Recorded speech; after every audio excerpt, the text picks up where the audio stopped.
of 42, in the last week of December, on a stormy winter's night, when the wind blew cold and raw, and the passengers and crew came aboard the Pembroke Local, fresh from Christmas celebrations, destination Ottawa. Oh, the cold wind was blowing down the track they were going, and the locomotive labored hard, the heavy load to draw. And how little did they know that disaster lay at Almonte, all aboard the Pembroke Local, destination Ottawa.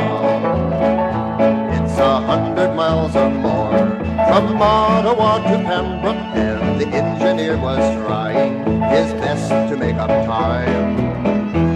He was losing all the while with the long stops at each station, and gaining far behind him came a troop train down the line.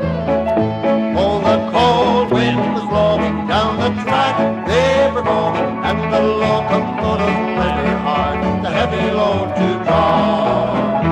And how little did they know that disaster lay at Almonte, all aboard the Pembroke Local, destination Ottawa. Oh, the coaches were all filled as they pulled out of Armbrier. They were packed into the aisles, any place where they could jam. And the lonesome whistle shrilled as the firemen stoked the fire. They were cruising but still losing as they went through Pakenham. Oh, the cold wind was blowing down the track they were going, and the locomotive labored hard, a heavy load to draw. And how little did they know that disaster lay at Almonte, all aboard the Pembroke Local, destination Ottawa. They had entered Almonte town and pulled up at the station, when around the curve behind them came a piercing whistle scream. With a mighty rushing sound, the troop train was upon them. Through the noise of crashing coaches, you could hear the dying scream. Oh, the cold wind was blowing down the track they were going, and the locomotive labored hard, the heavy load to draw.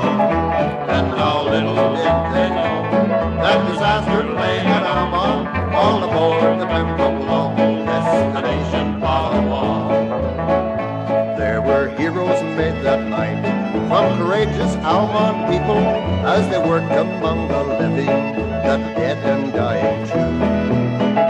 There were many killed that night. Valley people will remember of that fateful Almonte train wreck in December 42. Oh, the cold wind was blowing down the track they were going, and the locomotive labored hard, the heavy load to draw. And how little did they know that disaster lay at Almonte, all aboard the Pembroke Local, destination Ottawa.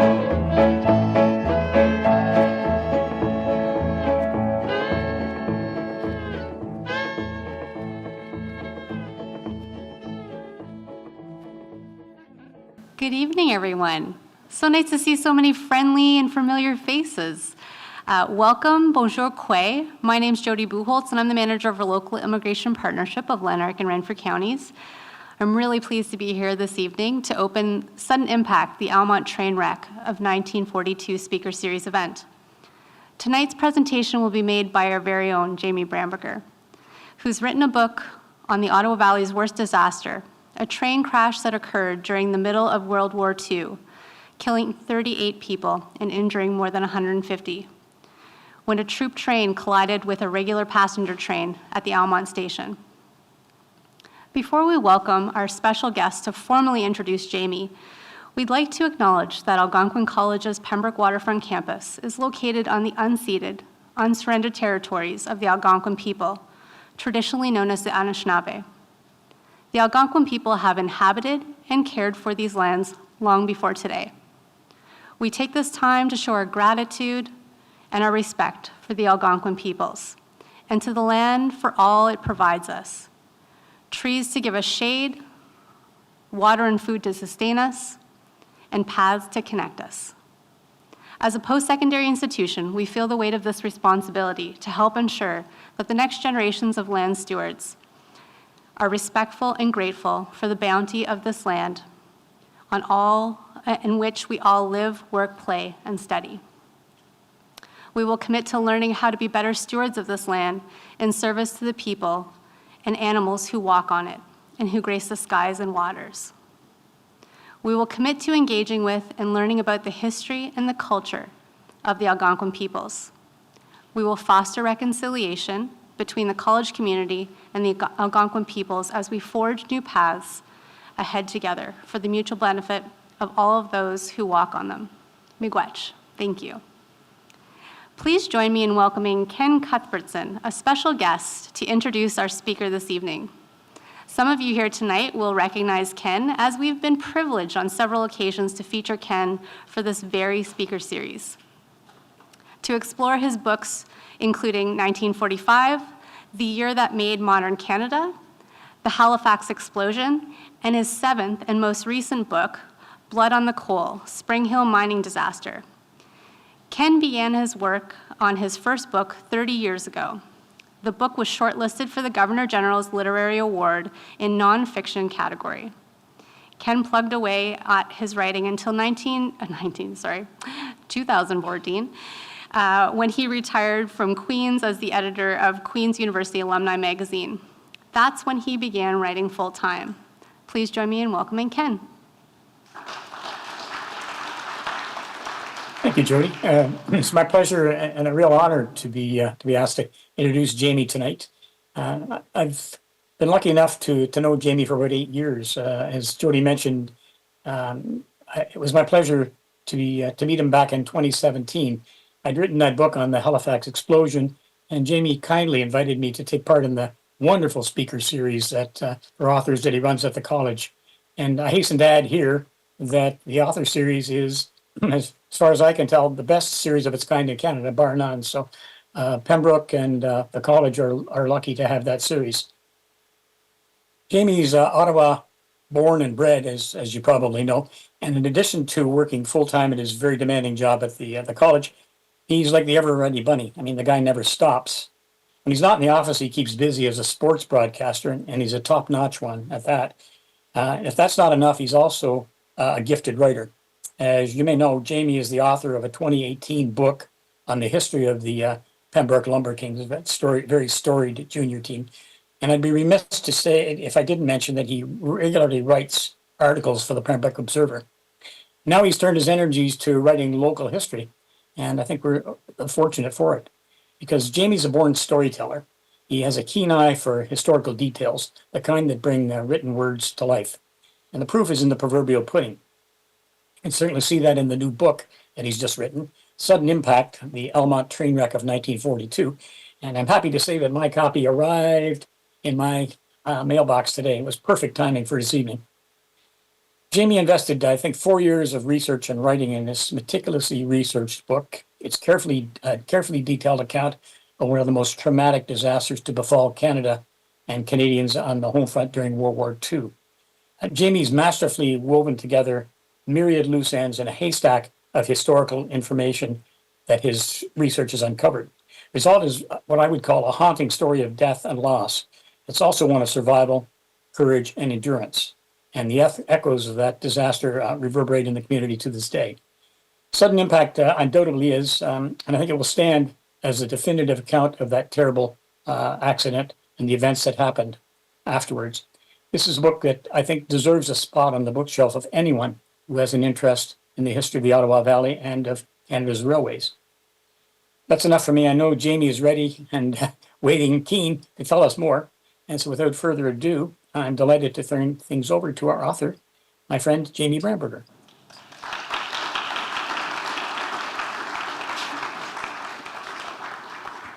Thank you, Jody. Thank you, Ken. Ken is an absolutely outstanding author, and as he said, a reciprocal good friend of mine after knowing each other for 8 years. Quick plug for his book on the Spring Hill mine disaster. If you haven't read it, Blood on the Coal, it's a great read. Happened in 1958, and in some ways reminds me of what happened in Almonte in 1942. Small town disaster, tremendous grief, tremendous suffering, but through that, heroism as well. As I was listening to Mac Beattie and his song, Trainwreck at Almonte, I wanted to share with you that his words in that song, and I listened to it a lot over the last few years, really were the inspiration for the title of this book, Sudden Impact. If you listen to his words, and I won't try to sing this because Mac will be rolling over in his grave. If I do, I'll destroy his song. But oh, the cold wind was blowing down the track they were going, and the locomotive labored hard, a heavy load to draw. And how little did they know that disaster lay at Almonte, all aboard the Pembroke local, destination Ottawa. Mac was right. A miserable weather night, a train that was pulling a lot of coaches and a lot of people, and the passengers had no idea what was to happen. It was December 27th, 1942, in the middle of World War II and the middle of the Christmas season. So we'll begin our story tonight with one of our region's best-known hockey players, Roy Giesebrich. On that Sunday in 1942, Roy had gathered with the extended Giesebrich family at the Petawawa homestead, the home of his parents. It was a large family, 13 kids, 6 boys and 7 girls. 5 of the 6 boys played professional hockey. Roy, as the oldest, had the most success, having spent 3 years with the Detroit Red Wings, his final season an excruciating loss to the Toronto Maple Leafs in the Stanley Cup final. Detroit had led that series 3-0. The Leafs stormed back to become the first team in NHL history to come back with 4 straight wins to win the Cup. After that season ended, Roy made the decision to leave his professional hockey career and join the Army. He never played in the NHL again. But on December 27th, he had seen off his 2 sisters at the Petawawa train station, Jean O'Brien and Hilda Raby. They were returning to Ottawa, where Jean's husband, Harold O'Brien, needed to be back at work the following day. They were bringing along their 2-year-old son, Jackie. The O'Briens, 3 older children, Maureen, Sheila, and Roy, were staying at their grandparents' home until New Year's, when Jean and Harold planned to return to Petawawa. Hilda was expecting a baby. It was 5:30 p.m. when the Pembroke local, train number 550, pulled out of the Petawawa station. Over the next few hours, it would make many stops as it pulled 10 wooden coaches behind it. Extra crew had been added because of the increased demand, as civil servants and military members who had been home for the holidays needed to get back to work on Monday morning. When Jean left the station, Roy slipped a $20 bill into her coat pocket to help out with the kids. Unknown to the crew of the local 550 train, a troop train pulling 13 metal coaches would also be on the tracks that night. It would leave the Chalk River station just after 6 p.m., full of young soldiers on their way to Halifax and ultimately the war theater in Europe. During the war, railway traffic was heavy, and there were many accidents. Troop Train 2802 was considered a passenger extra. As such, it did not have the same rights as the regular passenger train, Local 550, which took precedent. The troop train was much more powerful than the Local 550 train, which was 34 years old, and its crew members sometimes called it the cantankerous old hog. On this night, it had a leak in its boiler, which slowed it down. It didn't help that it was laboring because of the heavy load of passengers. As I said, the weather was miserable, a combination of snow, freezing rain, and sleet. It made the driving conditions very difficult for the engineer. By the time the Local 550 train made it to Renfrew, the troop train was getting dangerously close. The dispatcher in Smith Falls ordered a 20-minute block on the troop train. It meant that when the trailing troop train arrived at the Renfrew and later the Arnprior stations, it would be held there and not permitted to leave until 20 minutes after the Pembroke local had departed. The Arnprior station was the last station before Almonte that had a staff member on duty. As the troop train moved through the stations at Pakenham and then Snedden, there was no need to stop. However, the Local 550 train did have to stop at those stations because more passengers were getting on. As it idled at the stations, the troop train carried on, traveling about 45 miles an hour or 72 kilometers an hour. The local 550 train made it to the Almonte station at 8:32 p.m. It was now running more than a half an hour late on its schedule. The troop train was supposed to have been in Almonte by 8:19 p.m. It had left more than a half hour later in Chalk River. You can see how the separation is getting closer. But because it was held back in Renfrew and Arnprior, it was making the long bend into the Almonte station about 20 minutes off its schedule. At the Almonte station, there were more than 150 people on the platform. Most were family members seeing people off. Others just made it a habit to drop by on Sunday nights and watch the train go through town. They were sitting 3 to 4 in a seat, many passengers standing. The train was overloaded by the time it got to Almonte. At 8:38 p.m., conductor M.P. O'Connell was standing in the vestibule about halfway at the halfway point of the local train. He pulled the air signal a first time to let the engineer, Joseph Sauvé, know it was time to pull out of the station. As he reached to pull the cord the second time, he was thrown from the train. It was 8:38 p.m., and one of the worst train accidents in Canadian history had just occurred. The engineer of the troop train, Lorne Richardson, had applied the emergency brakes as soon as he saw the stationary local train at the Almonte station, but it was too late. Traveling about 25 miles an hour now, or 40 kilometers an hour, the heavy troop train slammed into the back of the wooden coaches at the rear of the local train. The impact was sudden, it was deadly. Most of the passengers on the local had no idea what had hit them. Many were killed instantly, either crushed by the brute force of the impact or thrown from the collapsing wooden coaches that were obliterated. The troop train came to a stop midway through the third last coach of the local train, its bright front light still shining. I'm going to share with you a brief excerpt from the book that describes what was happening in that moment. As the final passengers boarded at Almonte, the baggage man, Matthew Wallace, gave O'Connell the all clear. The conductor blasted his air signal, but before he could pull it the second time, O'Connell was thrown from the train, landing on the station platform. He had been standing in the vestibule at the train's midsection when the collision occurred. At the front end, Engineer Sauvé felt the jolt as his train surged forward. He had no idea what had happened, but he did realize that his engine had broken free from the rest of the train, a separation of about 75 feet from the baggage car. The conductor's horn was the last thing that Elizabeth Watson heard before everything went dark.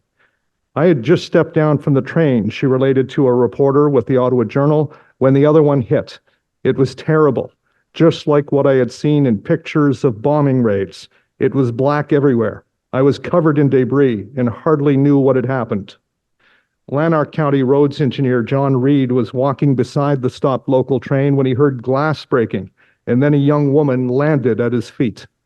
Confused by what he had just witnessed, he turned his head to see the large engine that was now parked in the middle of the third last coach of the standing train. He quickly took off his coat and put it on the girl, uncertain of how badly she had been injured. Another man arrived shortly after, and the two men lifted the woman into his vehicle. She was the first casualty to be taken to the Rosemont Hospital. This is a picture of that third last coach, coach number 1562, where the locomotive finally stopped. Just seconds before the accident, Bernie Turcotte, 5-year-old boy, who had got on the train in Petawawa with his parents, Maurice and Cecile, and his 8-month-old sister, Denise, had asked his mother, "Mummy, what is that bright light?" The little boy who had asked his mom if he could peek out on the balcony at the back of the train had been one of the few passengers to see the troop train coming from behind. On that night, Bernie's little sister would die from her injuries. He and his parents would spend months in hospital recovering from their injuries. This picture shows the innocence of a child smiling for a camera, excited to have received a nickel from someone on the hospital train that carried almost 100 seriously injured patients to larger hospitals in Ottawa. The Turcottes had been sitting near the O'Brien family and Jean O'Brien's sister, Hilda Raby. Minutes before the collision, there was singing of Christmas carols and chatter and laughter as passengers accepted the delays at each station and appreciated the holiday spirit that seemed distant at wartime.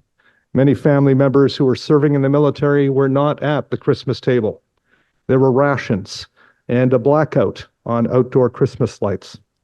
But at the Giesecke home in Petawawa, it had been a wonderful opportunity for the family to get together as an extended family. Roy, who is now based in Kingston, having left his hockey career behind, would be leaving soon for the East Coast and then to Europe. He had slipped that $20 bill into Jean's pocket as he said his goodbyes to his two sisters.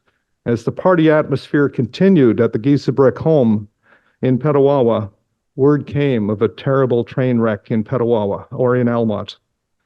Roy put on his coat and boots, and like many others throughout the Ottawa Valley, he began the slow drive on wintry roads to Almonte to check on his sisters and Jean's family. When Roy Giesebrecht made it to Almonte, it was a chaotic scene.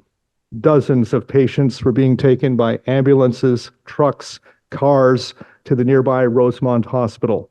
The medical team at the hospital was overwhelmed as the patients just kept on coming through the night. The deceased were wrapped in military blankets. Many of the soldiers on the troop train had helped in the rescue effort, bringing more than 400 blankets with them in their first aid kits to provide immediate assistance. The dead were taken to the Almonte Town Hall, which became a temporary morgue. If the injured couldn't be taken to the hospital immediately, they were taken to the nearby O'Brien Theatre. People opened up their homes and their businesses to treat the less seriously injured, and a hospital train was backed into Almonte to take the most seriously injured to larger hospitals in Ottawa. Roy found his two sisters on that night on the hospital train. Jean had suffered serious injuries. Hilda's injuries were critical. Jean kept asking about her husband and her little boy. If Roy knew they had perished in the crash, he never told her. She would learn that tragic news in hospital in Ottawa. Among the passengers who were killed was Frank White of Renfrew. He had given up his seat at the Snedden station, just a few minutes from Almonte, and the last stop before Almonte, walking to the back of the train after he did so. When a coroner's inquest was called into the fatal crash, White would be named as the subject of the public inquiry into what caused this horrific crash. White was a 50-plus-year-old man, married with 6 children, and he had a grandchild. He was from Renfrew, but had taken a job in Ottawa as a galvanizer in support of Canada's war effort. Like many others returning to the nation's capital, he boarded the train on Sunday night in Renfrew. Renfrew was the hardest hit community. 18 of the 38 people who were killed in the crash were from the town or its surrounding townships. Eldon MacDonald and his cousin Charlie MacDonald had both boarded the local 550 train in Petawawa.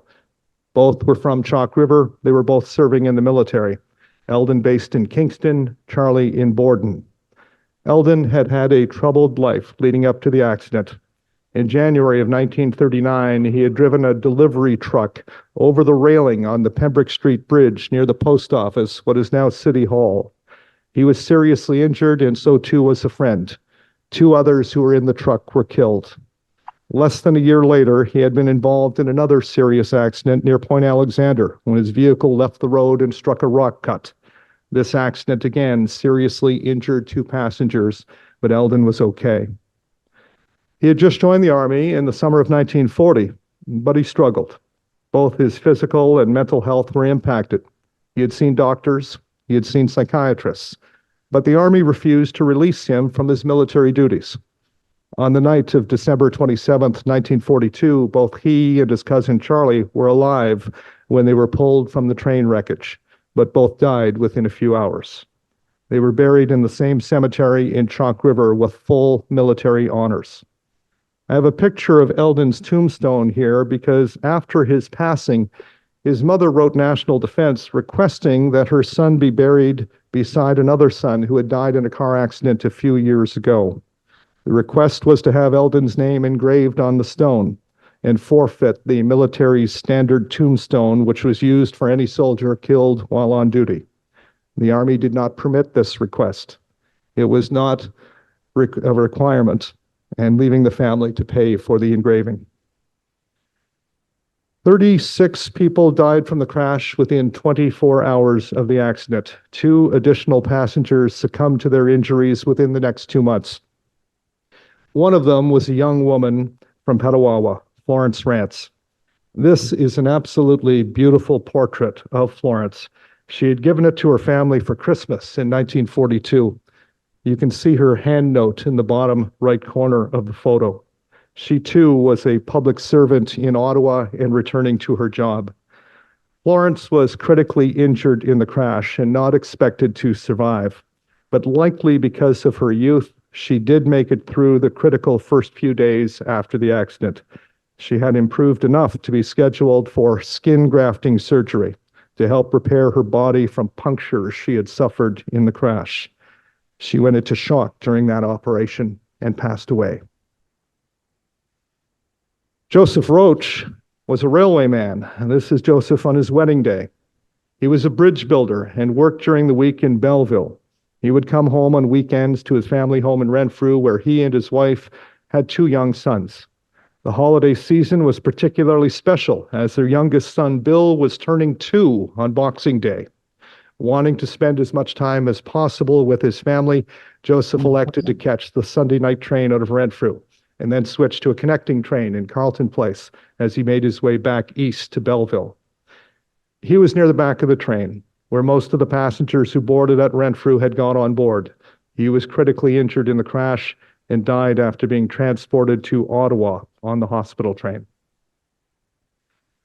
This is a picture of Eileen and Margaret Lisinski, both of whom were seriously injured in the crash, and they're standing with Thomas Lynn. All were from the Renfrew area. Thomas survived the crash as well, but it literally derailed his aspirations to join the military and serve his country. At 19 years of age, Thomas was working in St. Catharines, but he had visited a recruitment office and applied for work as a firefighter with the Royal Canadian Air Force. On November 27th, 1942, exactly 1 month before the Almonte train wreck, he received a letter that essentially said he was in and to await further instructions. He had visited his family in Renfrew over the holidays and was sitting at the rear of the train. When the accident happened, he was thrown from the train and badly injured his leg. That leg injury prevented him from serving in the war. It was a devastating disappointment for him. He wanted to serve his country. This is the extraordinary part of Thomas's story. Some 54 years after the crash, he died in his 73rd year. His family discovered he had kept his train ticket from that night in his wallet all of those years. They didn't know. It says a lot about how devastating the train wreck was to him, as it altered his career plans and left him with an injury that troubled him for many years after the accident. Margaret Elizabeth MacPhail, shown here in hospital, was known to her family as Betty. She was 25 years old, an unmarried woman from Winnipeg who worked also as a civil servant in Ottawa. Over the holidays, she had taken a long train ride back home out west to see her family. She was on her way back to Ottawa when she boarded the local 550 in Petawawa as the final connecting train on her journey. In Renfrew, another Elizabeth MacPhail, 21 years old, unmarried, also a federal public servant, boarded the train. Both of their fathers were named Alexander. 2 strangers with the same name on the same train and on the rear coaches of the local train. When the train wreck happened, Elizabeth MacPhail of Renfrew was fatally injured. Betty MacPhail of Winnipeg was critically injured, placed in a coma for many days, and then spent months in hospital. The newspaper coverage of the accident was extensive, and papers across the country reported on the names of the deceased and injured. When a reporter in Winnipeg saw the name Elizabeth MacPhail among those listed as the dead, he went to Betty MacPhail's parents' home and broke the inaccurate and devastating news that their daughter had been killed in the crash. You can imagine the despair and emotional trauma that family experienced until they were able to learn their daughter had in fact survived. This is a picture of the three Giesebrecht sisters taken several months after the crash. Hilda Raby is in the middle, to her right is Jean O'Brien, and to the left is Dorothy Simon. Hilda never fully recovered from her injuries in the accident. In the immediate aftermath of the crash, Lanark County Crown Attorney William Pollock worked with the county coroner, Dr. Archibald Metcalf, and the Ontario Provincial Police to schedule a coroner's inquest to support the investigation of the cause of the crash and to have a jury make recommendations to prevent future disasters such as the Almonte train wreck. The inquest was opened into the death of Frank White. Just 2 days before the inquest began, Pollock read in the newspapers, I'm going to say that again, read in the newspapers that Chief Coroner Smurley Lawson and Ontario Premier Gordon Connaught had decided that the province's Deputy Attorney General Cecil Snyder would actually lead the questioning of the more than 40 witnesses who Pollock had secured to testify. Over a 3-day period from January 7th to 9th, that's right, only about 2 weeks after the crash, a 5-man jury made up of local businessmen from Almonte would hear testimony from train crew members from both trains, Canadian Pacific Railway managers, passengers on the local 550 train, and witnesses to the crash. But before the inquest could begin, there was yet another tragedy. Among the primary witnesses who was to be called to give evidence at the inquest was troop train conductor John Howard. As the conductor, Howard was in charge of the troop train. He was 63 years old, had a clear record as a conductor, having never been in a train accident, and he was about to retire in a little bit over a year. But he was crumbling under the pressure of the investigation. He had gone through a grueling interview after giving a statement about what happened on the night of the crash and was feeling trapped, believing that he was being solely blamed for the crash. Ontario Premier Gordon Connaught had taken a particular interest in the investigation. He had been propelled to office after Liberal Premier Mitchell Hepburn stepped aside under great controversy, but Connaught had retained his role as the province's Attorney General. That was his cabinet position under Mitchell Hepburn. On the evening of January 4th, 1943, this headline front-page story appeared in the Ottawa Journal. It speaks of the Premier's promise that charges would be laid if warranted by the crash. The following night, John Howard's son, Delmer, called his father from Ottawa, advising him that he would be there soon for a visit to his dad's home in Smith Falls. When he got to the house, Delmer found a letter from his father. The following morning, John Howard was found deceased in the Rideau River. Ontario's chief coroner, Dr. Smurley Lawson, was known as the Big Train. I found that very ironic that that was his nickname and he was chairing this coroner's inquest. It was a nickname that he earned from his playing time in the Canadian Football League. He was a big man who had served in World War I as a medic, but he was also not a railway man. Lawson would preside over the coroner's inquest, which ran from January 7th to January 9th at the Almonte Town Hall, the same location that 2 weeks earlier had been a temporary morgue for the victims of the crash. During the inquest, Lawson at times lost his cool with railway officials and called into question the operating rules of the railway, often citing the increased traffic on the tracks during wartime. It likely influenced the jury. During the inquest, the jury heard a lot of testimony about the detailed operating rules of the railway. In the final analysis, the jury exonerated the crews of any blame in the crash, focusing on the fact there was no operator on duty at the Pakenham station on the night of the accident. It was determined at the inquest that had an operator been there, they could have held back the troop train for that additional 20-minute block to prevent the accident, the same as what would have happened or did happen at the Renfrew and Arnprior stations. About 2 months after the coroner's jury had cleared the train crews of any wrongdoing, And in the midst of a nasty letter writing and media war between Premier Gordon Connaught and the Transport Commission and the heads of Canada's two large railways, the Transport Commission issued its findings. They were the exact opposite of the coroner jury conclusions. The Transport Commission determined the crash was caused by human error, blaming the troop train for traveling too fast and not being under control when it entered the Almonte station, and the local passenger train for not lighting a flare at the back of its train when it knew it had been running late. No criminal charges were laid. Several families filed claims under the Fatal Accident or Injuries Act or hired lawyers to take action against the railway. Most of the settlements were made out of court, but some did go to trial. The Almonte station was torn down in 1978. The train tracks were torn up in 2011 and turned into a recreational trail.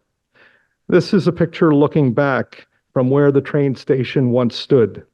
You can see a vehicle in the intersection.